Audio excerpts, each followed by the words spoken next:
Great, welcome everybody to our event today. My name is Joanna Hewitt-James. I'm the Executive Director of Freedom United. We're about to start our event on certifications. Meanwhile, please write in the chat where you're joining us from. We'd love to see our supporters from all over the world joining, and we'll also be recording this session and sending an email with a link so you can also watch it back. So we're asking today, are labels like Fairtrade the answer to ending exploitation in supply chains? Freedom United is a US registered nonprofit. We're a global community and we share our vision for a world without slavery, without any form of modern slavery. So we came to this topic because we're often asked about how to buy slavery free. We also held an event on boycotts earlier this year, and this question on certification schemes came up again. Also, Human Rights at Sea invited me to write the foreword for their newly released report examining schemes, certification schemes in the fisheries and agriculture industries. And just last week, I was over in Ivory Coast in the far west near the Liberian border, meeting cocoa bean farmers. And the chocolate industry is one of those that we are familiar probably with some of the schemes that we're going to be talking about today. Now, I want to just be clear, we have used Fairtrade in the title as it is one of the best known to consumers of these different certification schemes, but there are in fact many more, like for example, Rainforest Alliance, GOTS for garments, UTZ, and many, many more. Indeed, Human Rights at Sea's report covered 23 different schemes. So we'll be talking today more broadly about these certification schemes. For this webinar, we've chosen to look at 3 consumer products: cotton, cocoa, and seafood, all of which are linked to labour exploitation and modern slavery, and all of which have global supply chains. Some certification schemes are unique to specific sectors, and as we'll learn, they vary not just in approach, but also in the issues that they seek to address. So we hope that by looking at these 3 commodities, we'll have an opportunity to get a broader picture and understanding that we can apply to all commodities.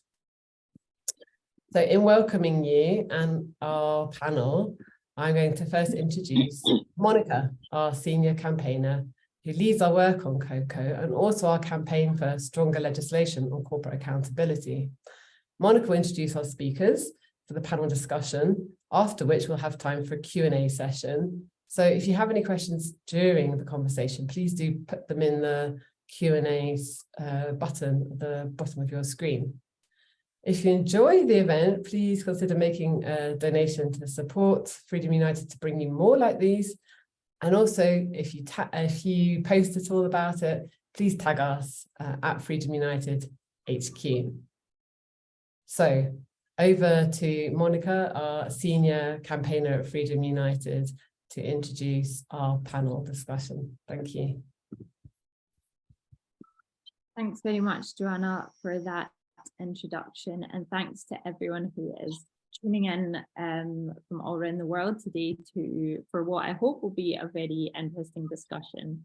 It's my pleasure to introduce our wonderful speakers for today's event, starting with Umida Niyazova, who is the director of the Uzbek Human Rights Forum, which she founded in 2008 in Berlin, where she lived in exile following persecution in her home country, Uzbekistan, for her work as a journalist. She's been an integral part of ending the state-sponsored system of forced labour there through her work on the Cotton Campaign. We're also joined by David Hammond, who is the CEO at Human Rights at Sea, which he founded in 2014 after witnessing firsthand the scale of human rights abuses that take place at sea. A former Royal Marines officer and English barrister, he has worked in challenging environments, teaching and practicing international human rights and international humanitarian law around the world. And last but not least, we have Evelyn Van, who is the Business and Human Rights Advisor for Sustainable Cocoa at the Inkota Network. Evelyn has over 15 years of experience on human rights issues in global supply chains, focusing on violations in the cocoa supply chain. She advocates for chocolate companies to assume their responsibility, and she campaigns for due diligence regulations from European governments. Now, before we get started with our panel discussion today, I'd like to start off by sending out a quick poll to the audience to hear your thoughts on the question that we posed in this event's title. So it is an anonymous poll, so no pressure, and it's just to give us a sense of sort of what our starting points are on this issue. So I think the poll should now be available for you.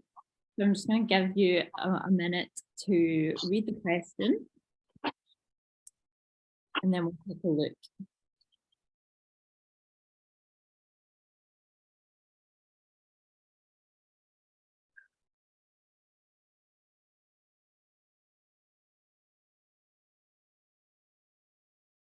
That's great to see so many answers coming in. Remember, there's no pressure, it's not an exam, it's just to get a sense of what people's opinions are. So I see right now we have roughly 13% have said yes, 29% have said no, and 50 is going up as I speak, 59% have said I'm not sure. So it means you're in the right place, because we're going to really address this question in a lot of detail, hopefully. Through the course of this event. So let me just close the poll quickly, and then we can get going with our conversation.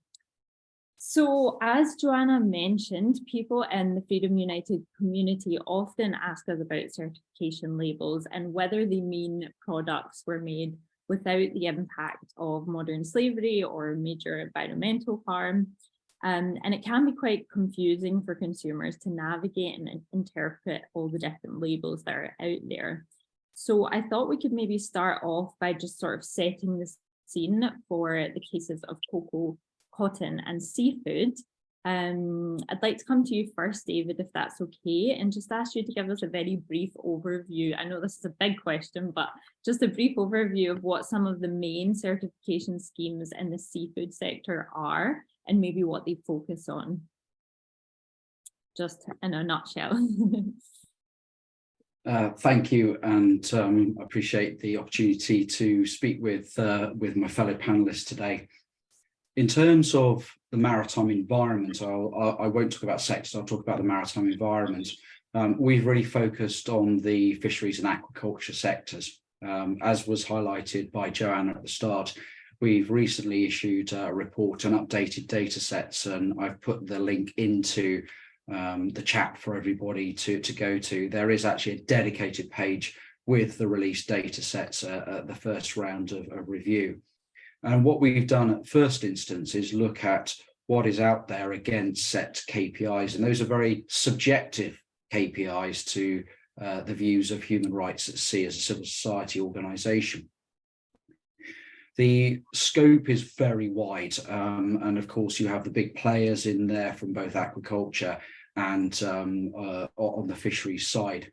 What we have seen is a large variation in transparency, in accountability, and about engagement. And it is the first stage for us of a year-on-year review every 6 months. But the size and scale of a multi-billion-dollar, in terms of a multi-trillion-dollar supply chain, is enormous. And to round off, what we are finding is that some of the certification schemes are open, they want to improve, others are closed, and others simply don't want to engage. So that's setting the scene, and I'll pass it back to you. Thank you. Thanks, David. That was nice and brief. Yeah, and I think this is a really important point that you raised already about there's diversity in this certification industry between different schemes. So Evelyn, maybe you could tell us, and for cocoa, would you also say there's this diversity? If you could maybe set the scene in cocoa and tell us what the main schemes are and so on. Yeah, thank you, Monica. Let me just give 2 sentences on the background of the cocoa sector. We have about 5.5 million cocoa farmers, and they're small-scale farmers. There's the issue of child labor and other human rights violations, but also environmental issues like deforestation. The industry knows about all those issues since more than 20 years. And the first reaction was that they would reach out to certification schemes. To that time, it was mainly Fairtrade being a certification scheme that said, we are going to certify it if certain standards are complied with. Now we have a situation that all big companies have a commitment that till 2025, so in 2 years, they have all their cocoa certified. This can be with Fairtrade, or they say we use Rainforest Alliance, the green frog label, but they have also started, some of them, to build up their own company-owned labels. And this created a real label jungle, I would say, consumers have to navigate through. Let me first give some words on what Encota thinks about the company-owned labels. We feel they are very intransparent. It's not very clear what kind of standards are behind it. It's also not really independent verified from our perspective. And I think an important question is also what's the governance structure of company-owned labels. And differently than with Fairtrade, the farmers themselves are not really included in those governance structures. So then consumers are always very interested to hear about what is the difference between the Rainforest Alliance label and the Fairtrade label, basically the 2 biggest labels. Rainforest Alliance is the market leader, about 1/3 of all cocoa is certified by Rainforest Alliance. And my answer is there is not a huge difference if you look into the standard. Many cooperatives are even certified by both, by Rainforest Alliance and by Fairtrade. And both standards said they take the audits of the others for themselves, so they acknowledge each other. But there's one fundamental difference between the 2. And that's not about the standards itself. It's about the pricing the standards have included. And that's very important from the point of Encota, because for many human rights violations, poverty is the key, the main reason. And the difference between Rainforest Alliance and Fairtrade is Fairtrade has a minimum guaranteed price system. So if the world market price falls for cocoa, the farmer still gets a minimum price. So now everybody here who's thinking, okay, great, then Fairtrade is the best and farmers get a fair price. I have bad news, because even the minimum price is too low that the typical farmer has a living income. And now my key message here would be all of those certification systems cannot be called sustainable systems, because as long as the farmer is not having a living income, we cannot talk about sustainability. And we have to see that no matter if it's Rainforest Alliance, Fairtrade, or the company labels, most cocoa farmers, even the certified, live below the poverty line. But I'm happy to discuss this with you more. Great, thanks, Evelyn. That's a really helpful overview. And I think, yeah, it's really interesting in cocoa, the emergence of these company-owned labels, which is maybe not something that we see so much across other commodities. Okay, now I'm coming to you, Omida, to talk to us about the case of cotton and give us a sense of what certification schemes are out there in cotton. Yes, thank you. So as a human rights organization, we monitor labor rights violations in Uzbekistan cotton sector, and the core of our monitoring is a deep understanding of the context of which these violations occur. So we analyze the problems and try to understand the causes and make recommendations to decision makers to improve situation. Cotton cultivation requires a lot of water. You all know this, and you probably also heard that as a result of intense cotton production in Uzbekistan since the Soviet time, the Aral Sea, once the world's largest freshwater lake, has almost entirely dried up. So now 3.5 million tons of cotton are grown annually in Uzbekistan. And until just recently, the cotton sector relied on systemic child labor and forced labor. And we called to boycott all the cotton coming to Uzbekistan, that's why. And the following an international campaign, the Uzbek government finally succeeded in implementing reforms and have now eliminated state-organized forced mobilization of kids and adults to pick cotton. So there are dozens of certification and standards for textile industry businesses. They focus on assessing management, quality systems, standards for organic textile materials like Fairtrade. There is also Better Cotton standard system. As they say, it's the largest sustainable program in the world. So the Better Cotton program developed 7 kind of principles, such as crop protection, water, soil health, biodiversity, fiber quality, management system, and decent work. But from our experience, what we know from experience working in Uzbekistan with for instance, with Better Cotton certification. So Better Cotton conducts monitoring for very limited time period only, which means that the right violations that happened outside that time frame make escape scrutiny. So we have seen this happen with the case of the one company, Singapore-based company, Interam Agro. We monitor. It's a cotton production company which is currently being considered for Better Cotton certification licensing, and and for us, it's even shocking that the company which we, human rights organization, could name as one of the worst companies is going to get the Better Cotton certification as a first in Uzbekistan. Okay, thanks for that. Yeah, that's quite shocking, isn't it? Okay, so I think now we have a clearer picture of what certification schemes and cover in these sectors. So I'd like us now to discuss the role that certification schemes can play in improving also conditions for workers and communities affected by these supply chains.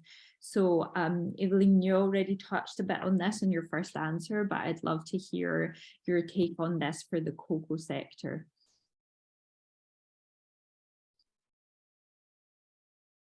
Sorry, you're on mute.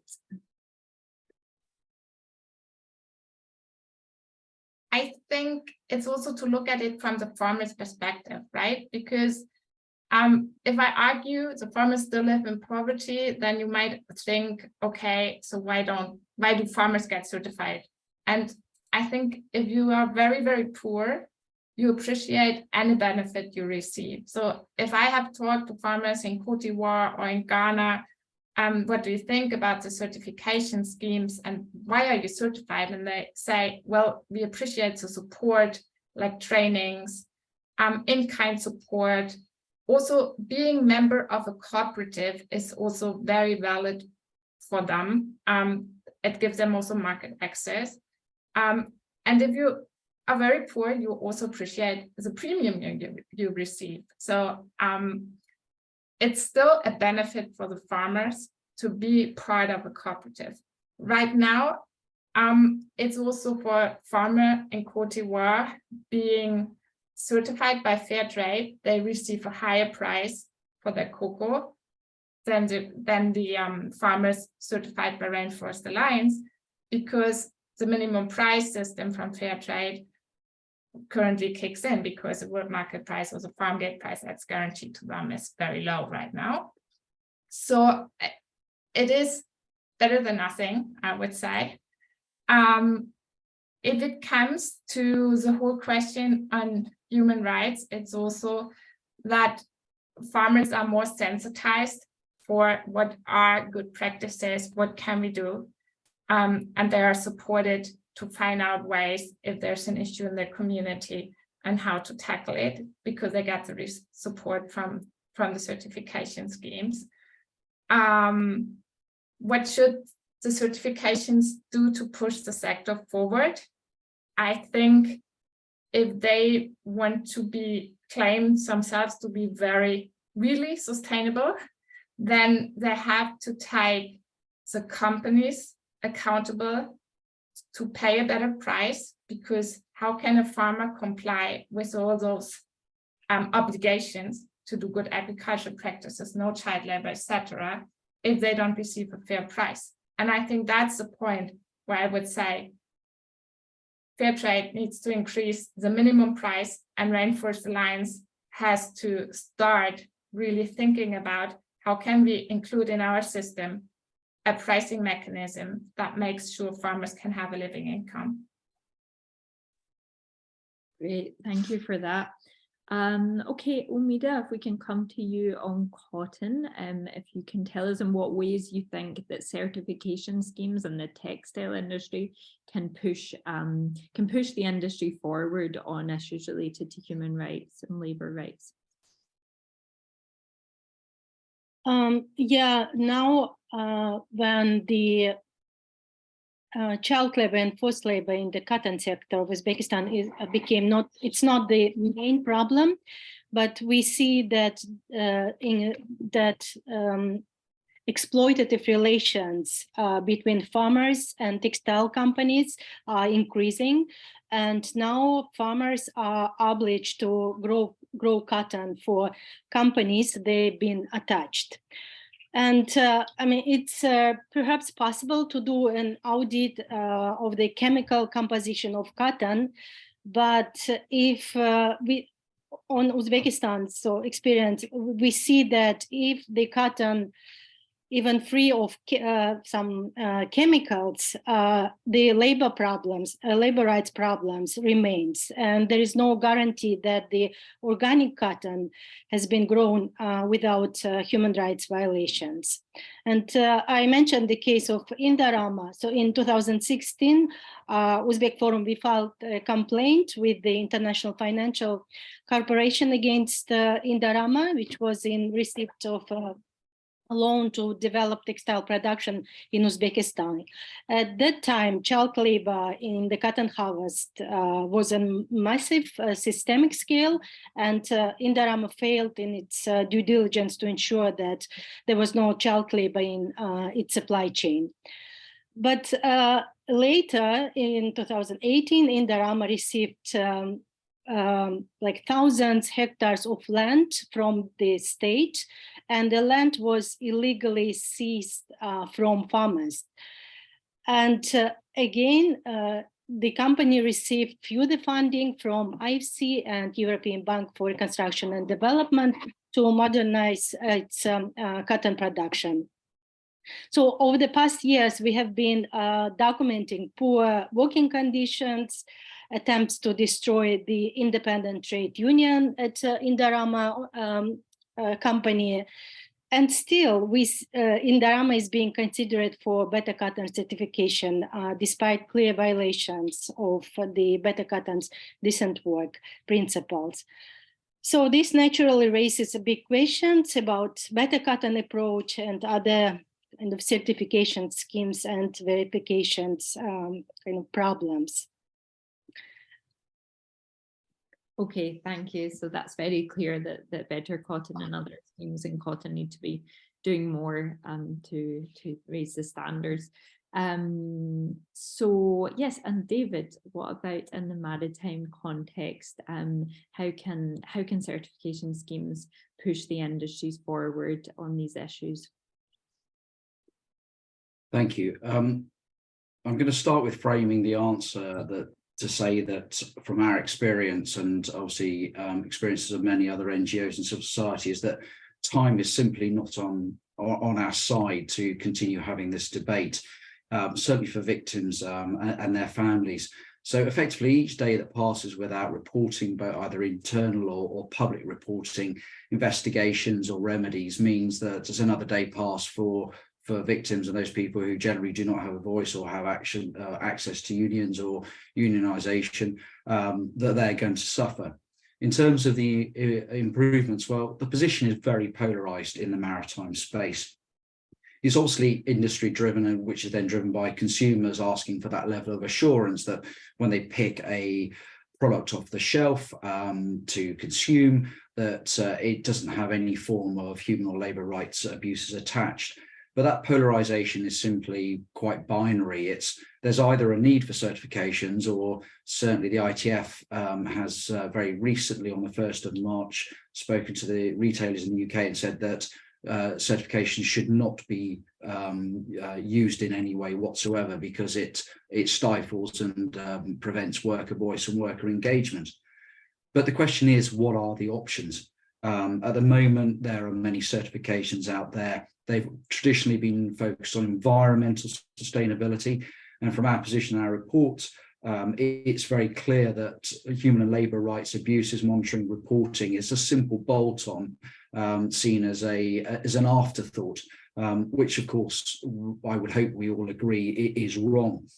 We talk about environmental sustainability, but we're not talking about human sustainability. And actually these certifications, the auditors, the cabs, and the entire industry would not be in existence at all without the workers who are doing the front end work.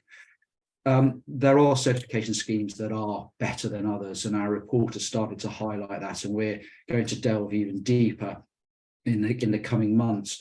But there are very few certification bodies that are public in those farms or those fisheries that they've certified that they've either suspended or removed from the certification standard. And therefore the transparency is not there because it's not being demanded by the consumer. And we believe it's also not being demanded loud enough by the retailers themselves.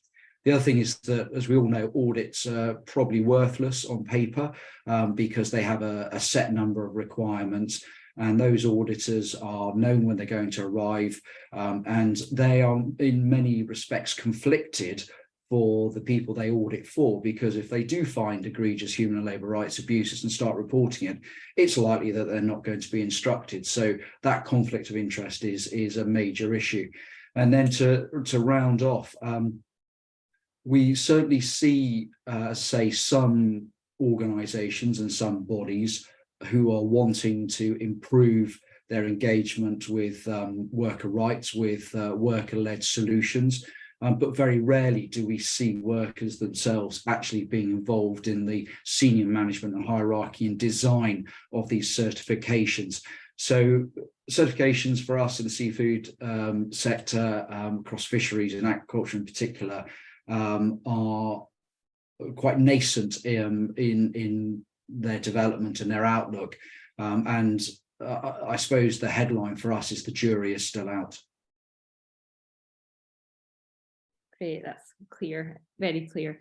And thank you also for giving us that reminder of the human cost of what we're talking about here, and the urgency for us for this issue to be dealt with.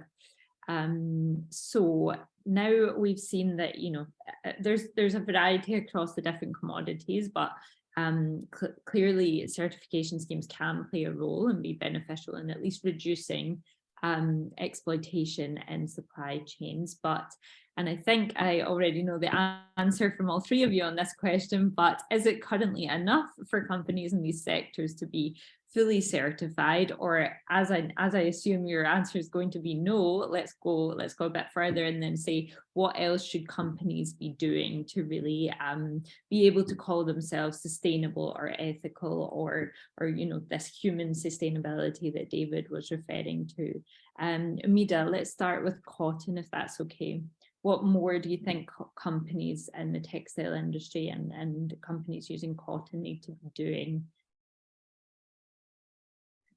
Yeah, like in authoritarian countries like Uzbekistan, where there is no independent trade unions, and so there is only like handful of independent human rights organizations, and even FEVER with the experience to monitor labor rights violations. It's extremely challenging for any kind of certification schemes, I think, especially in the cotton sector, which has such a long history of the human rights, of massive human rights violations. I think recently in Germany, supply chain law came into force, and the law obliged German companies to respect human rights in third countries where they operate. And I think that state enacting kind of progressive laws to protect human rights can, of course, determine how businesses behave in countries that lack kind of proper enforcement, human rights standards enforcement.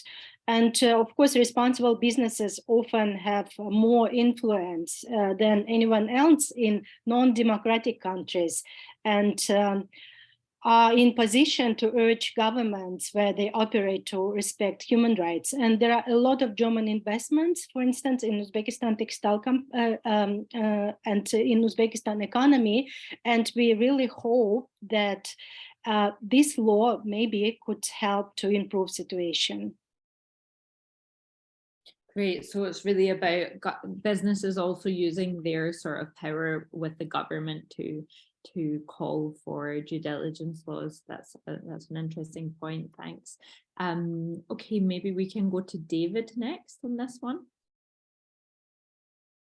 I think businesses don't necessarily care one way or the other whether or not the certifications work, and the accountability, the deterrent effect, and the enforceability is actually what we should be looking at. And of course, it's a state responsibility to protect the human rights of the citizens, those workers that are within the jurisdiction of that state, or the reach of that state extraterritorially. I would actually frame it that certifications are here.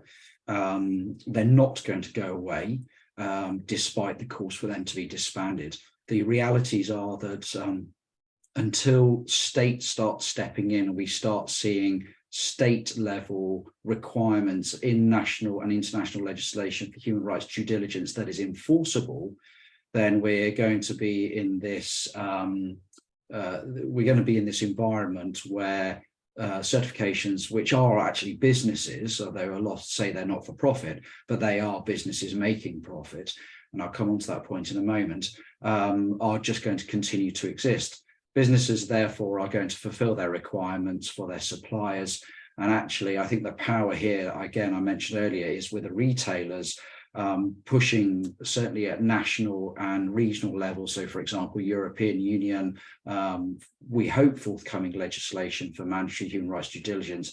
That's where, if there's going to be a cleanup in the system, it's going to actually come not just from the state, but from the retailers, and indeed the suppliers themselves, raising themselves up to say, we want to see enforceable mandatory human rights due diligence.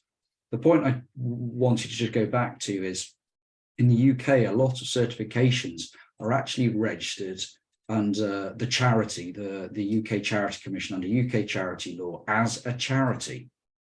The amount of money that's being made and therefore taken away from workers in the maritime space is actually substantial.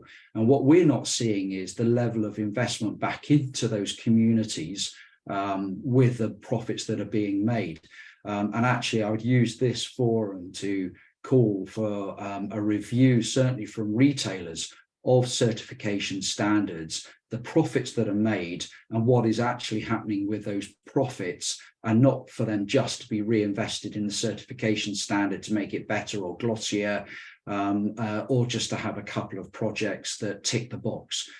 If anything, those certification standards should have a limited life, should have limited reserves, and should be required by the retailers to put a large percentage of their profit back into the very communities that they say that they are protecting. And I just would like, if I could add just one more point. We are seeing a lot of the certification standards saying, but wait a minute, we just set the standard. We don't go out with the conformity assessment bodies. They're required to bring our standards, or bring the farm or the fisheries or the fleet up to our standard.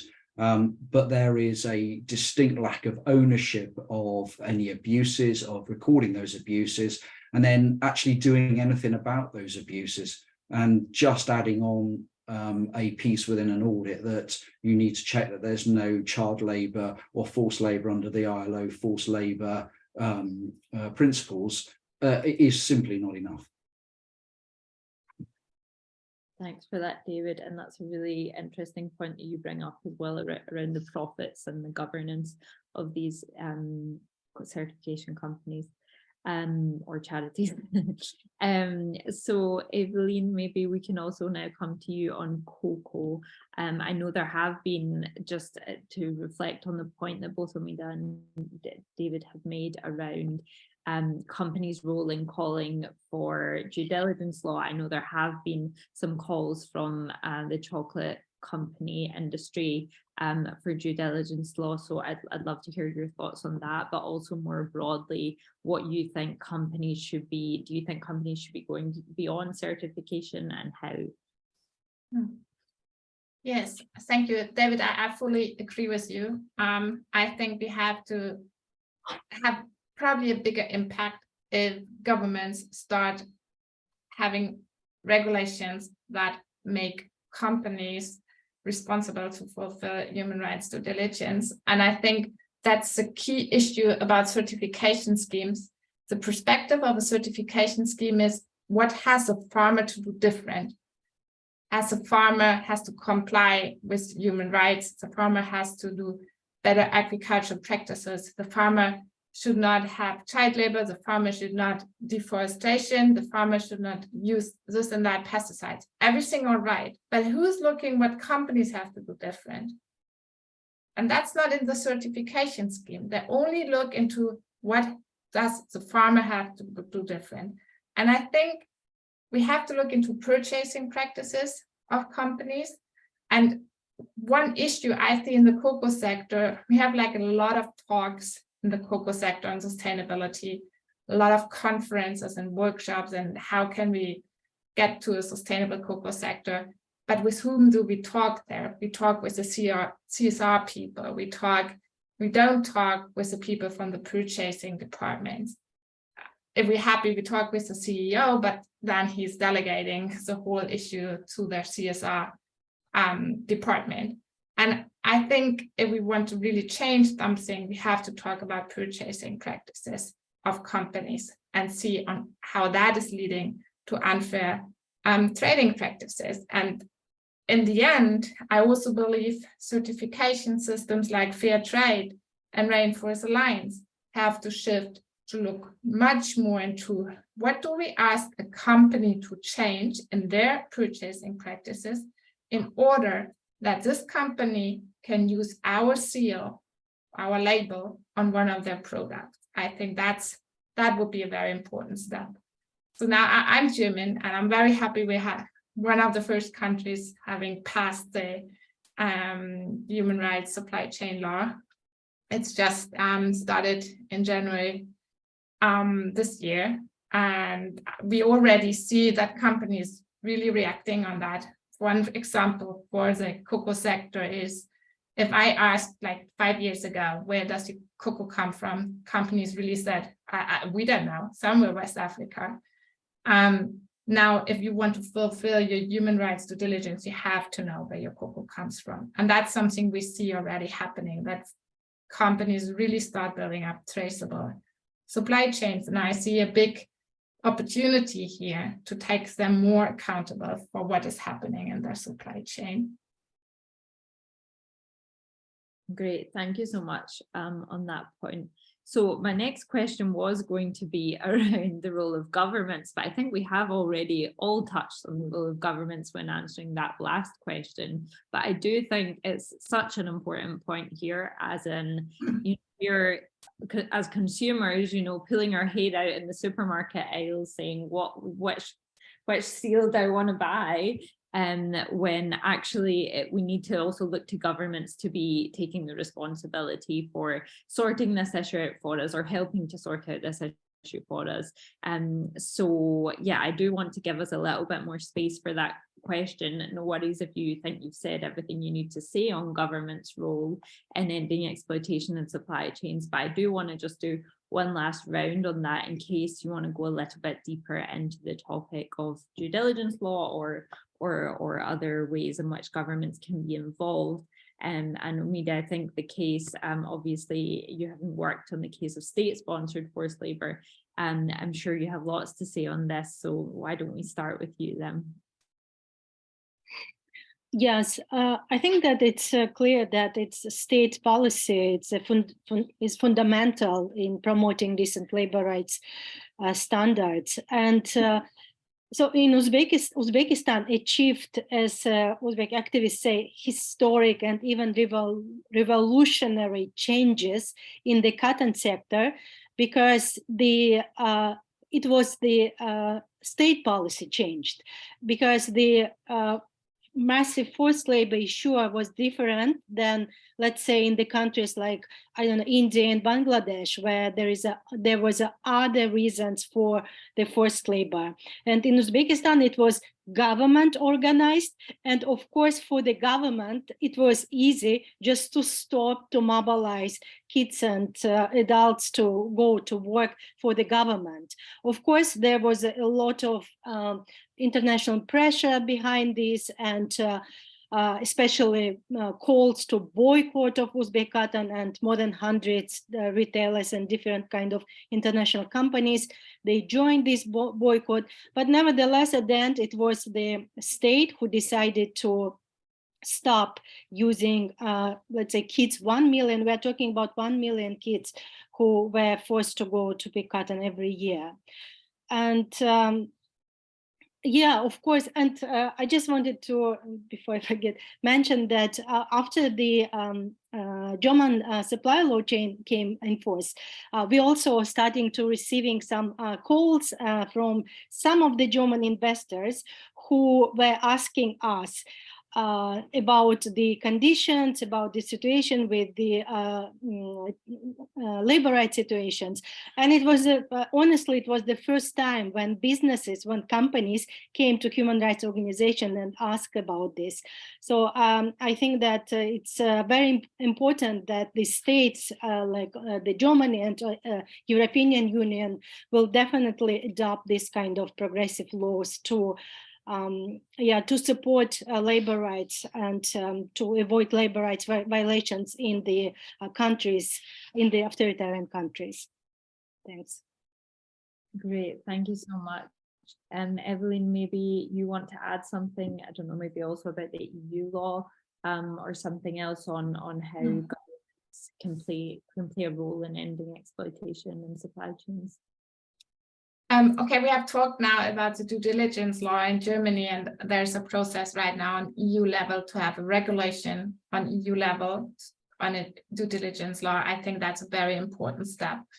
I still think we should also keep thinking about other possibilities on how governments could create a space where it can address purchasing practices, for example, of companies. And I think to possible ideas I have, and I'm very happy to discuss this with anybody who's interested in it.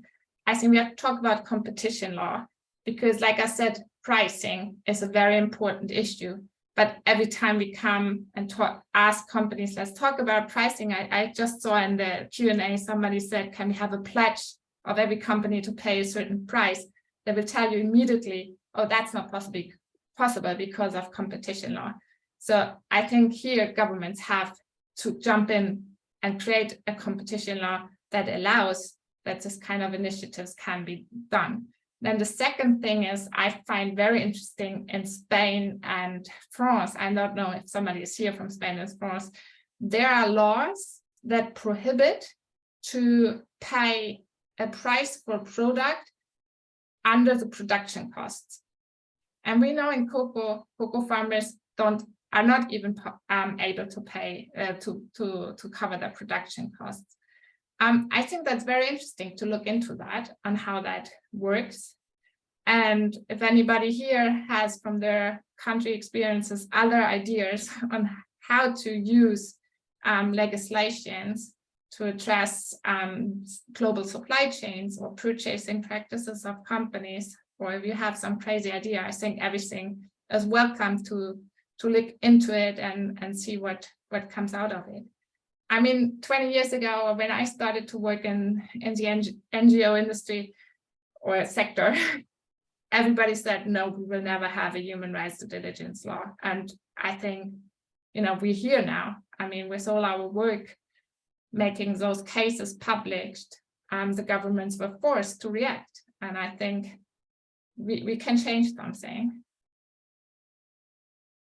I put my email in the chat, so if anybody has an idea, just reach out to me.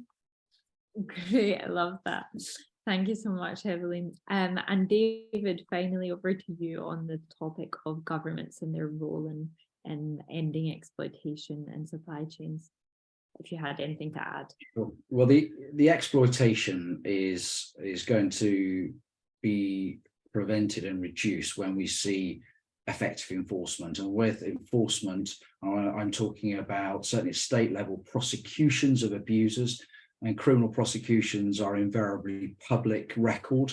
The problem with having civil suits or say arbitration is that it's generally behind the closed door. It's a confidential process, and the outcomes are often not made public. So the deterrent effect will only come through public awareness, because company X if it sees that company Y is being prosecuted for not upholding both national or international law in relation to human and labour rights standards and the related instruments, then they're not going to want to either be in court or be in the limelight, because actually it affects their brand and that's their strength.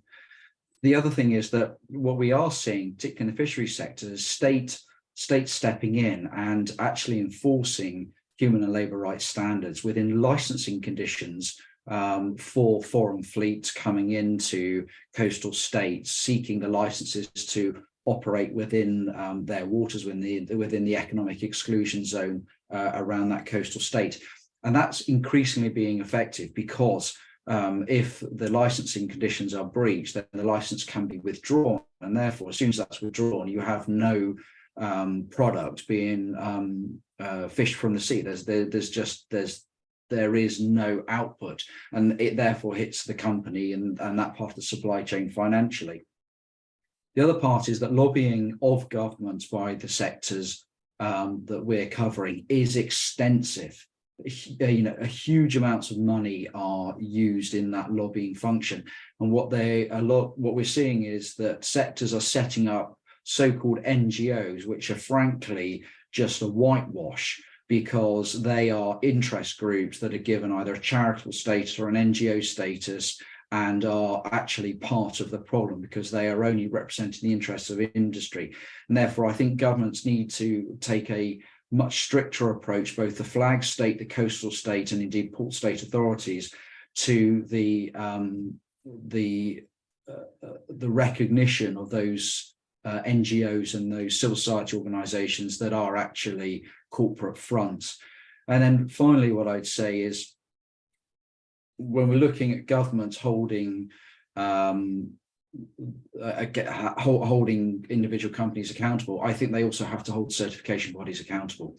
And indeed, the certification bodies also have to hold the CABs and the auditors accountable. And what we would like to see is that the certification bodies delisting and publicly delisting auditors who have failed to address or identify very obvious egregious human and labour rights abuses during their auditing. And again, that goes to deterrent effect and auditors and indeed the CABs to take a much more serious approach to looking out for the indicators of forced labour, for example, or egregious human rights abuses.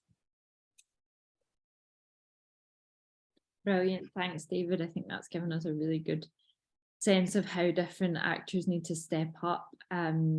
So I think before we move on to our audience Q&A, I'd like to just repeat the poll that we did at the beginning and just check if we've got a different answer, if people feel like they have more of a formed opinion after listening to these experts talk on the subject or not. Again, it's an anonymous poll, so feel free to answer truthfully. This is just for us as well to see.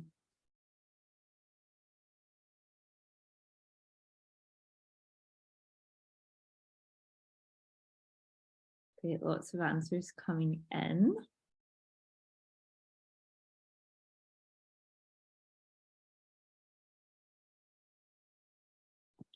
Okay, I think we will end it. Well, there's still a couple coming in, but we're going to end it because we need to move on to the audience questions.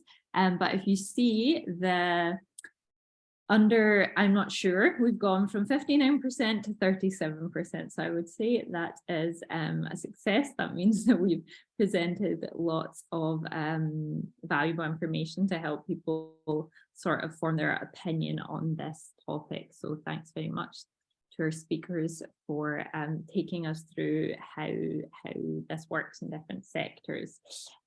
So I would now pass over to Joanna then, if you could please lead us through the audience questions.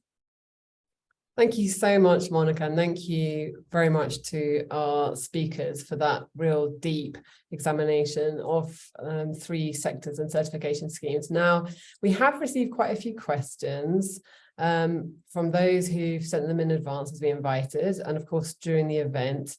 Some are quite specific, and I know we've got some brilliant people as well amongst our participants.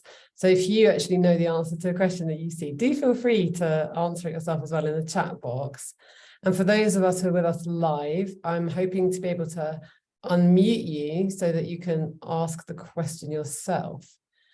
But to start, I shall start with a question that I know might be burning in some people's minds, which is really about, as individuals yourselves, thinking about consuming, as obviously we all do, like what do you do? Like, do you look for certification labels, or if not, how do you advise people to shop more ethically?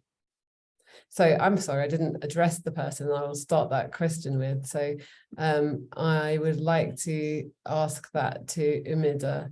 So do you look for certified cotton when you're shopping? And what do you recommend people in our audience would do? Yeah, it's not an easy question, actually. I'm inclined to buy products where it says Fairtrade or organic cotton. Although I understand that it doesn't guarantee anything. And only my advice will be, for example, never buy cotton clothes in cheap stores, because, you know, there are so much like labor lies behind a single t-shirt. And if the price for the clothes is like just few euros, it definitely means that someone in chain of its production didn't get paid properly. So yeah, and Yeah, I think that I don't have like special recommendations how to buy to guarantee that there is no human rights violations under the product. But in general, of course, I'm glad that especially here in Europe there are we have so many kind of responsible consumers.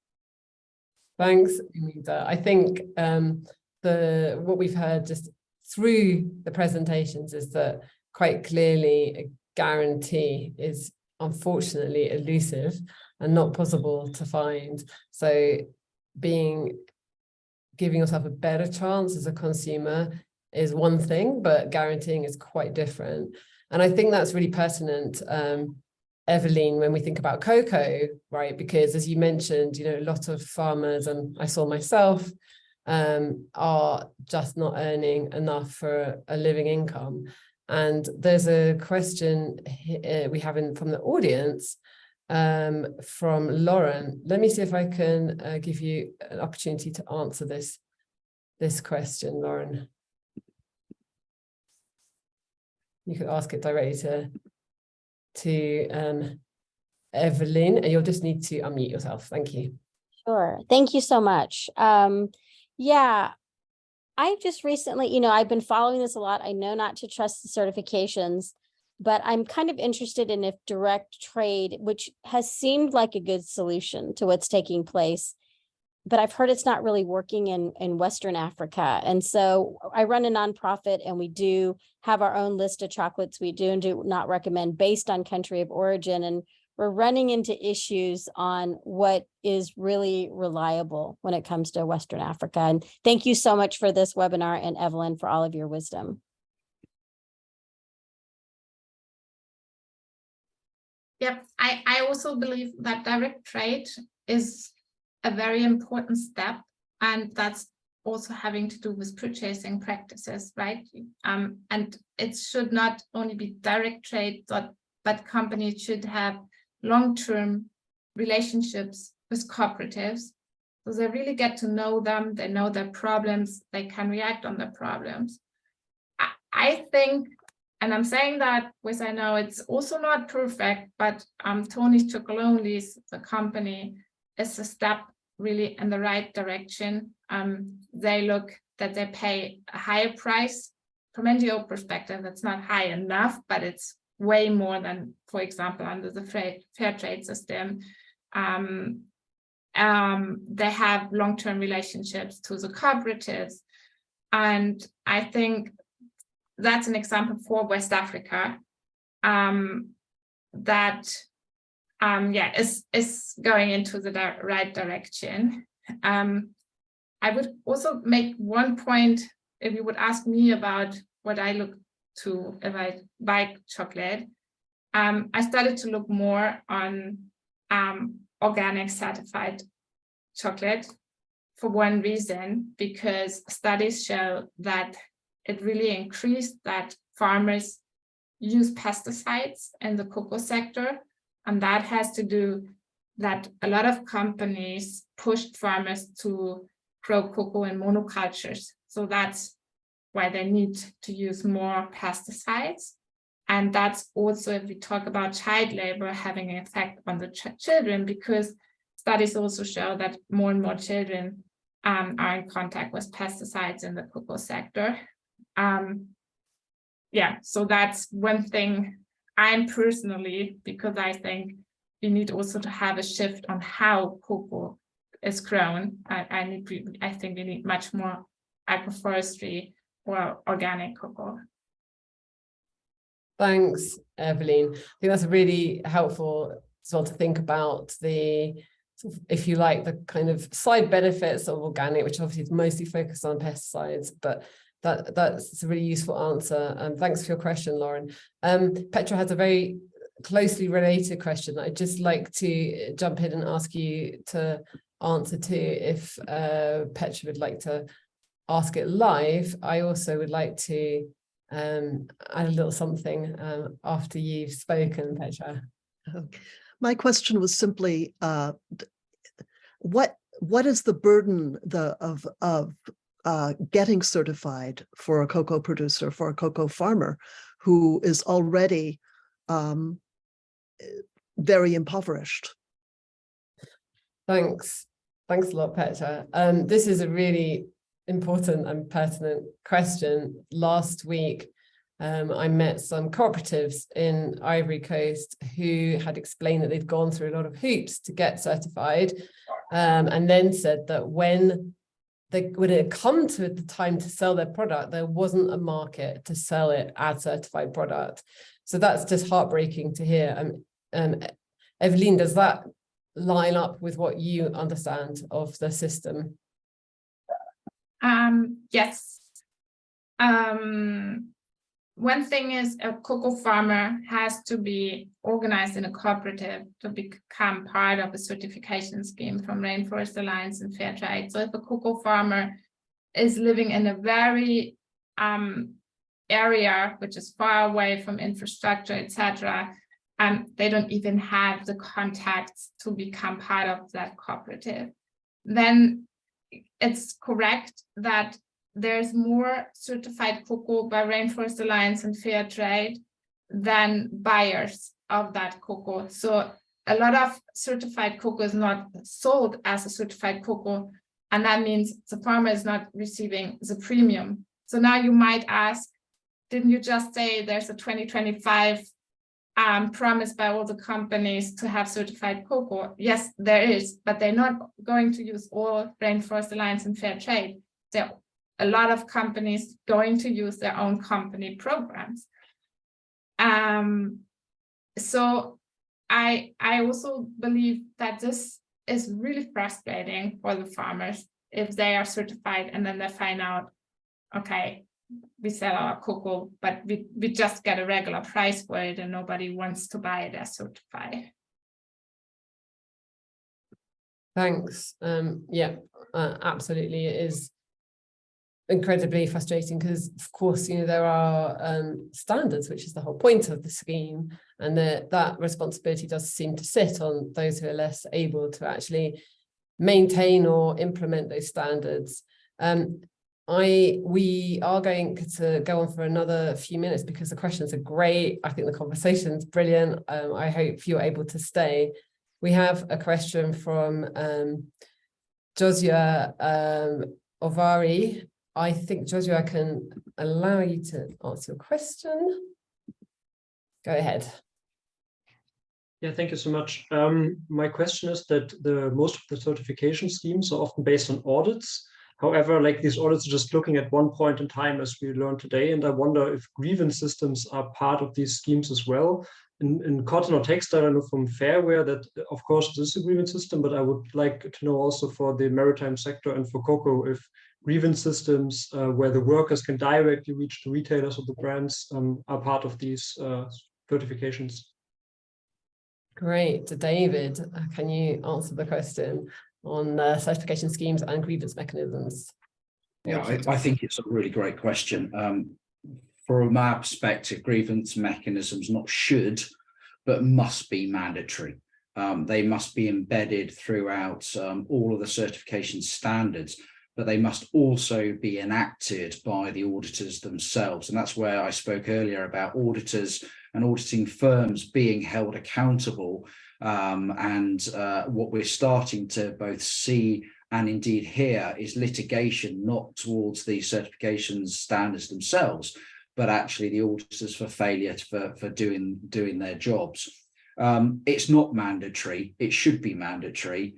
And it's something that certainly when you're looking at worker-led voice, grievance mechanisms, and worker involvement in the design and construct of certifications is something that is pushed by large sections of civil society we're involved in. And indeed, I can't speak for the unions, but I would consider that is part of their view, though, as I said, ITF did make it very clear in the UK that there was no place for certifications, period.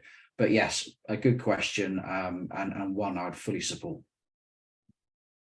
Thanks, David. I actually think this is also a really important question for Amida to answer. I know, Joshua, you didn't mention cotton, but I think the situation in Uzbekistan, where you have got this real role of government in what was then very much a state-sponsored scheme, does bring in another aspect to the fact that you wouldn't normally be able to go to the authorities that you might be able to when you experience a rights violation. So in those cases, what difference would an independent grievance mechanism make? Amida, could you answer that, please? No, in the country when there is no any kind of trade unions and labor rights organizations, we see that grievance mechanism, actually it's a very important tool to bring the labor rights violations in light. And we are actually urging the new established so-called cotton clusters or textile companies to at least for now, when there is no trade labor rights unions, trade unions, at least to establish grievance mechanisms and to establish something when the workers could go and raise their complaints. And like with the Uzbekistan cotton sector, it's just kind of it's beginning of the process. And I just hope that when the international, like after the boycott was lifted, the more responsible international investors who are coming to the textile sector will be establishing this kind of progressive mechanisms for labor rights standards. Thanks, Amida.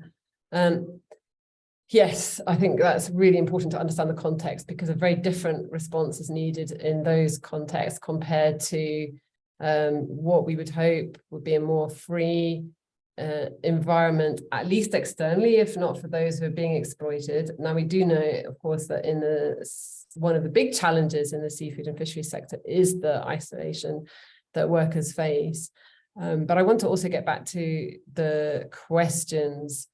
There's so many questions already that we've received, and there are quite a few that are specific to cocoa. So Evelyn, there is a very practical question here about Rainforest Alliance, whether they pay a premium, and also whether you have an opinion on divine fair trade. So Reid, perhaps I can just quickly call it on you. Yeah, and in the Rainforest Alliance system, there's also a premium foreseen, or they have two premiums. One is called the sustainability differential, and one is called the sustainability investment.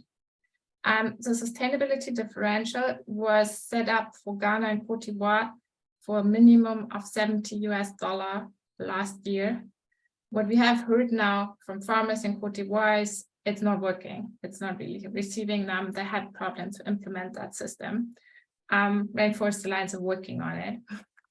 The sustainability investment, which should go to the cooperative has negotiated what the buyer is going to pay to them as an investment. And I think that is not reflecting the market power between a farmer and between the cooperative and the buyers. Like you have just heard, some farmer cooperatives have issues to sell their certified cocoa as certified. I mean, that gives already an indication how little the negotiation power for the farmers is. Reid, does that answer your question? Apologies, I think I asked it before I managed to unmute. I'm good. I'm enjoying the answer. Thank you. Okay, thanks. Thanks, Reid. Then on divine chocolate, I need to say I haven't looked into it in the past years, and I would not feel comfortable to give a clear answer on how the situation is for divine chocolate and the cooperatives. So I think in general, obviously, it's a good idea to have the farmers owning also the company they sell the cocoa to, but how it currently works, I can't tell you. I might look into that and get back to you if you send me an email. Great, sure. I think that's fine. Even as generously shared her email in the chat, so please do ask that question. Anthony, your question, it's relevant to, I think, all our panelists. Did you have someone in particular you wanted to ask it to? And please do fire away. No, anyone that would wish to answer, I'm open to everyone's opinion on the question. Please go ahead and ask. Yeah, I was wondering what the panelists thought about transparency laws and their effectiveness in terms of brands having to disclose full disclosure, supply chain mapping, both from tier 1 and all the way down to the raw materials level, and the role that that can play in improving human rights and environmental due diligence. Thank you. Who wants to kick off that challenging question of mapping, supply chain mapping deep down the raw materials? And I think, you know, the three commodities we've chosen have very different types of supply chains. For sure, cotton is, I'm going to put my foot out and say that cotton is the most complex. But let's first start with David and answer that in the context of fisheries and marine life. Sure. I think any established law within a state, be it in this case transparency laws, if they're effectively implemented within the contracts for the services, the terms and conditions, then you then have the ability to enforce. A law is only effective if it is enforced. So by having transparency laws available, and of course not all coastal states or states will have transparency laws, but I would say that when you're looking at the state looking after the human responsibility for looking after the human rights within its jurisdictional boundaries, then it should be enforcing, and indeed that should be within a Department of Trade, for example, a maritime department, certainly for us. But also what we're starting to see is that retailers, suppliers are themselves within their terms and conditions within the lower tiers, requiring within the terms and conditions of their contracts for services, goods and services, to apply such laws. So what I'd like to see is it being, as much as we have mandatory human rights due diligence, but we have mandatory requirements for transparency where laws are applied in the state. So that would be an excellent deterrent effect and enforcement tool. Thanks so much, David. We are running tight on time, but there's such an important question here in the Q&A. I really want to get to it. I'm sure other people had opinions as well on the question before, but Freya, would you please like to go ahead and ask your question about purchasing practices? Hello, everyone. I work in a university for applied sciences in Belgium. And I was wondering, what can we do? How can we change our purchase policies? What do you recommend that we include in our policies? Thank you. And I'd like to hear from all speakers. We'll see if we have time. So I'd like to start with Umida. Would you like to contribute to this question on purchasing practices?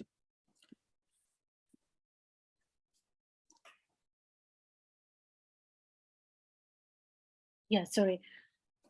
Yeah, as I said before, like, for instance, never buy cotton clothes in cheap stores. And this is because there are a lot of labor lies behind the textile production products. Yeah, and despite the fact that all these certification and schemes has problems, but still I think that it's better to buy the organic cotton, and if there is a fair trade and other kind of licenses, products, when you have a like choice, better buy the products which has some license.